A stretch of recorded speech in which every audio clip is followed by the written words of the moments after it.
शुक्रवार व्रत कथा माँ संतोषी जी। जय माँ संतोषी। एक बूढ़ी औरत थी और उसका एक ही बेटा था।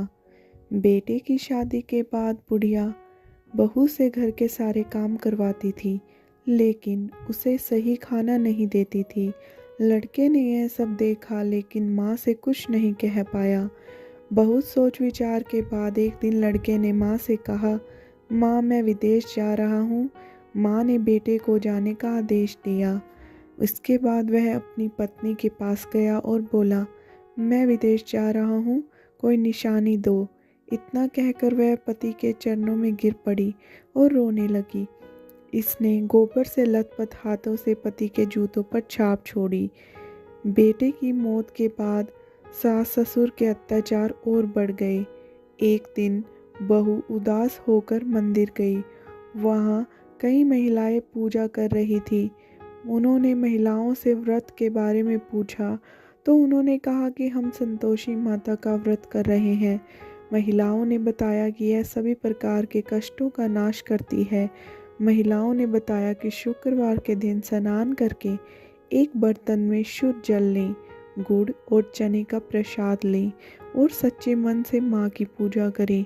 खटास भूलकर भी न खाएं और न ही किसी को दें। एक बार भोजन करने के बाद व्रत की रस्में सुनकर अब हर शुक्रवार को संयम से व्रत रखने लगी। कुछ दिनों बाद माँ की कृपा से पति का पत्र आया। कुछ दिनों बाद धन भी आ गया। उसने प्रसन्न मन से फिर से उपवास किया और मंदिर में जाकर अन्य महिलाओं से कहा, माता संतोषी की कृपा से हमें पति का पत्र और पैसा मिला। अन्य सभी महिलाओं ने भी श्रद्धा के साथ उपवास करना शुरू कर दिया। बहू बोली, हे माँ, जब मेरे पति घर आएंगे तो मैं आपके व्रत का उद्यापन करूंगी। अब एक रात संतोषी माँ ने अपने पति को एक सपना दिया और कहा कि तुम अपने घर क्यों नहीं जाते। वह कहने लगा, सेठ का सारा सामान अभी बिकता नहीं है, रुपया भी आया नहीं। उसने सेठ को सपने के बारे में सब कुछ बताया और घर जाने की अनुमति मांगी, लेकिन सेठ ने मना कर दिया। माता की कृपा से अनेक व्यापारी आए, सोना चांदी तथा अन्य वस्तुएं खरीद कर ले गए। कर्जदारों ने भी पैसा लौटा दिया। अब साहूकार ने उन्हें घर जाने की इजाज़त दे दी। घर आने के बाद बेटे ने अपनी माँ और पत्नी को खूब पैसे दिए। पत्नी ने कहा कि मुझे तो संतोषी माता के व्रत का उद्यापन करना है।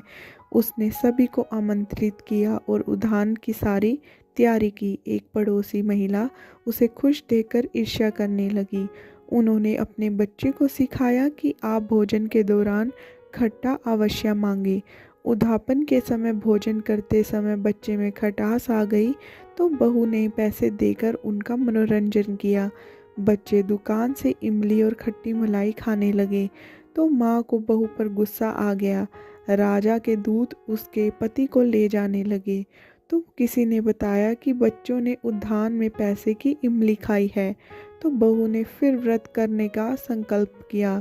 संकल्प के बाद जब वह मंदिर से बाहर आई तो उनके पति को रास्ते में आते देखा गया। पति ने कहा, राजा ने जो पैसा कमाया है उसका टैक्स मांगा था। पहले अगले शुक्रवार को उन्होंने फिर से विधिवत उपवास किया। इससे संतोषी माँ प्रसन्न हुई। 9 महीने के बाद उन्हें चंद्रमा जैसा सुंदर पुत्र मिला।